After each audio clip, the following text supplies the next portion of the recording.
If you remember, Charlotte was attacked at work. While she's returned to work, she's very anxious and spends her time in the back of the store. She tries to avoid any contact with customers and has withdrawn from the other salespeople. Her salary's been affected as she gets a commission for every sale. Her boss has recently asked her to be more active on the floor and approach customers.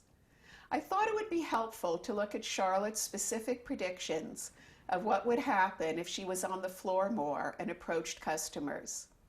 To do this, I'm going to be using the How Probable Are My Predictions worksheet from Chapter 8 of CBT Made Simple.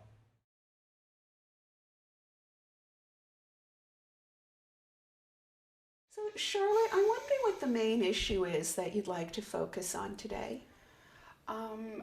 Probably my boss has been asking me to, get out on the floor more and not be in the back as much, which is, causing me a lot of anxiety. Okay, so that's the main issue we'll focus on. Anything else, or is that what we really need to spend most of our session on?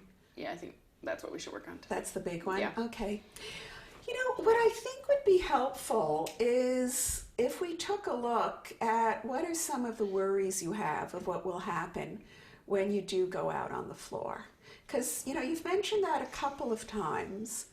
And sort of what do you think will happen? Or what do you fear will happen? I just feel like I'm going to be super awkward. Like, I haven't been on the floor much in the last 6 months since the attack. And I'm nervous I'm going to get, clammy, and I'm going to blush. I'm going to start, stammering. And okay. Even just thinking about it makes me anxious. Makes you anxious. Yeah. So let's kind of really, what I want to do is make a list so that we can really sit back and look at the list and examine it a bit. So the first item would be that you'll be really awkward. And then, am I right hearing like the fear of being awkward is, you said blushing? Mm-hmm. Okay, so blushing, and anything else that you think would be really awful? I think I'm just going to get sweaty, and okay. I'm going to stutter. Okay. So sweaty, you'll get steady. I'm sorry, you're going to get sweaty and you're going to stutter? Yeah. Okay. So that's one of the fears, right, of what's going to happen. What would be anything else around that we need to say, or does that pretty much capture it? For that one, I think that covers it. That covers it? Yeah. Okay. What would be another fear of what would happen when you go out on the floor? I guess they have been, rearranging the store since I've been out there, and I don't know where anything is anymore. I know that sounds stupid, but yeah, I don't know where things are anymore since I spent all my time in the back. And okay. So that would be, I won't know where, how should we say that? I won't know where everything is? Yeah. Okay. And because you don't know where everything is that part of looking awkward? Yeah. Okay. So we've got that, you'll be awkward, you'll get sweaty, blush, stammer, you're not going to know where the clothes are. Anything else that you worry will happen when you go out? I'm worried about another attack. Okay. I didn't see that one coming, and it could happen again. I don't know. Okay. So a big one would be, I'm worried about another attack. Okay. So there's the being awkward, the blushing, not knowing where clothes are, and then worrying about another attack. Yeah. Anything else around the worrying about another attack? Like along those lines, I feel so much more unsafe being out on the floor. Okay. So much more unsafe. And I feel like I would just be more comfortable and safer if I were in the back. Okay, so to you it somehow feels like if you're in the back and away from the customers, that's a safer place to be if there is an attack? Yeah. Okay. Charlotte, you did a really good job of listing all of your negative predictions, and I've written them down here. And what happens with negative predictions is they go through our mind really quickly, and we tend to believe they're true. And we never really step back and examine how likely they are in reality.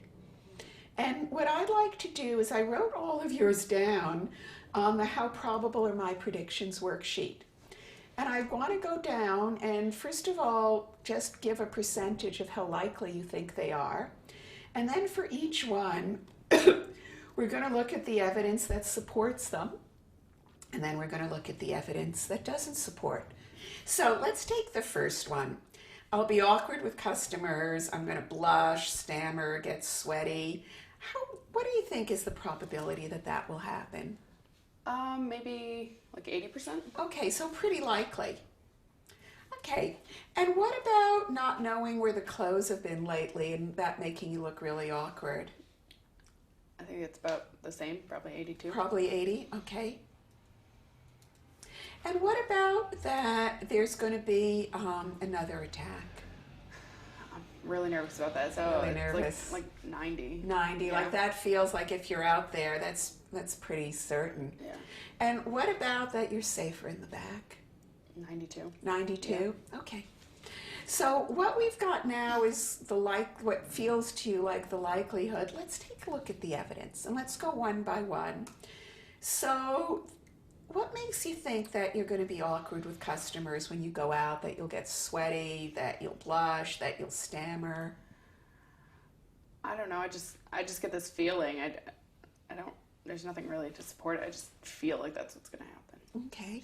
Now, you have been out on the floor to some extent, right? Like you have talked to some customers. Is that right? Yeah. Have you gotten sweaty, blushed, and stammered? No. No? No. No? With anyone? I mean, maybe once in a while. It's not like, with every customer. Not with every usually. customer? And over the last, well, even let's say the last 2 weeks, how many customers have you talked to out on the floor? Roughly. Maybe a dozen. A dozen? Okay. And stammered, blushed, gotten sweaty with how many? Maybe just a couple. Just a couple, one or two? Yeah. Okay. So here, when we say evidence that would support you blushing, stammering, and getting sweaty, any real evidence there that that'll happen? Not really, I guess. Not really, is there? No. And then that you didn't blush or stammer, we've got, you saw 12 people. Well, we could put here, it did happen with 2, but even the 2 that it happened with, how bad was it? Not that bad. Not that bad. Okay. So 2, but not that bad. Can I write down not that bad? Mm-hmm. Okay. 2, not that bad. And then we've got at least 10 people in the last week or 2 where it didn't happen. Mm-hmm. Does that seem right to you? Yeah. So if we look at this, what do you think is the real probability that you'll blush or stammer? It's probably a lot smaller than I thought, like 10 or 15%. 10 or 15? Okay. So I'm going to write down 10 or 15% here. Let's go, can we go on to the next one? Yeah. Okay, because I think you've got a good idea of how to do this. You did this really well. What about not knowing where the clothes are as things have changed around a lot lately? What's the evidence that that will happen?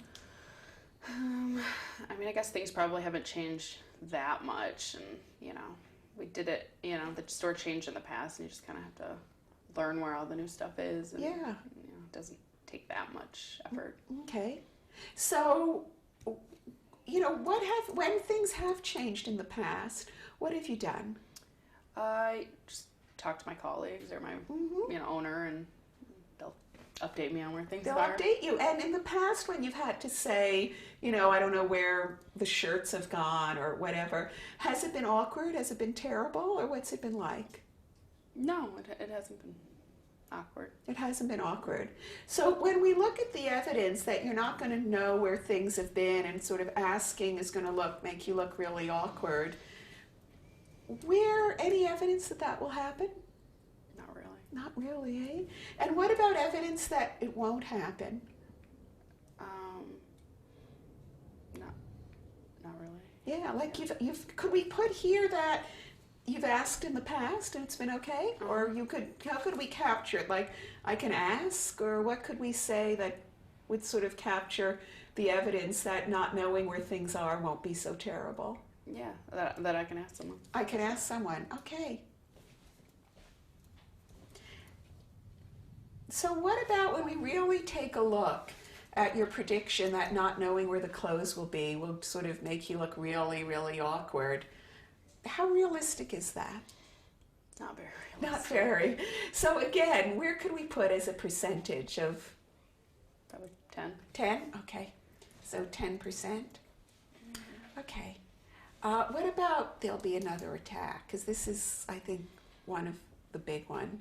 What makes you, when you worry there'll be another attack, what makes you think there could be? I don't know, I guess it happened before. Why Yeah. can't it happen again? Okay. So it has happened once, right?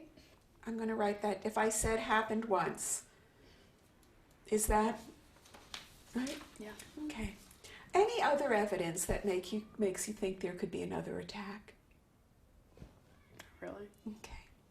Let me ask you some questions. Is this the first attack, or have there been many attacks in the store? It's the first attack I've heard of. Okay. And how long have you been in the store for? A couple years. Okay. 2 years, 3 years, 1 2 year? years. 2 years? Okay, so in the last 2 years, and have there been women or men in the store who've been there longer than you? Yeah. And when you were attacked, did any of them say, oh boy, that's just like this happened 5 years ago when I was here, or No. no? No. Okay, so there's no reason to believe there have been other attacks, is that right? Yeah. Okay. How could we capture that in terms of evidence?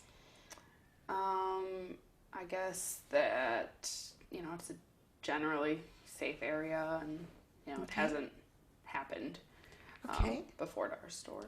Okay, hasn't happened before. Is it a generally safe area? Have other stores been attacked? Not that I know of. Okay. So it seems like it's a generally safe area, where as far as you know, there are not other attacks. Yeah. Okay.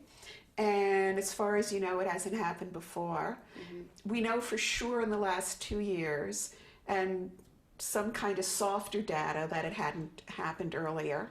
Mm-hmm. Right? Does Yeah. that feel fair? Uh-huh. Anything else that would make you think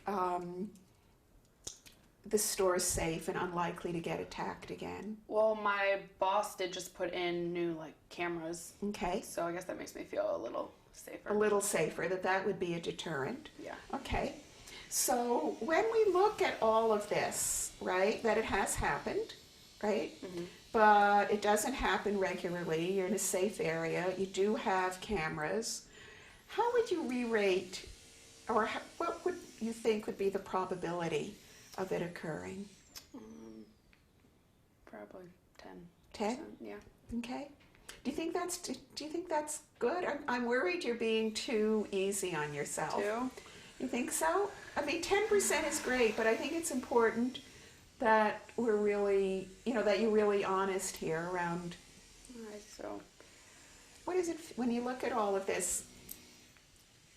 Does 10 feel right, or? I don't know. Probably a little. I don't know. A little more? A little more. Okay, I'll put 10 or more. Okay. Okay? And then what about the piece of being safer in the back? Do you think that's true when we look at it? It's just there's a door that separates the back from the front, and if we were to get attacked again, maybe they wouldn't see me back there. And Okay. Okay, so there does seem to be some feelings. evidence, right? There's a door between the back and the front. They might not see you. Okay. So for that piece, there is some evidence you might be safer in the back. Mm-hmm. What about evidence that you're not? I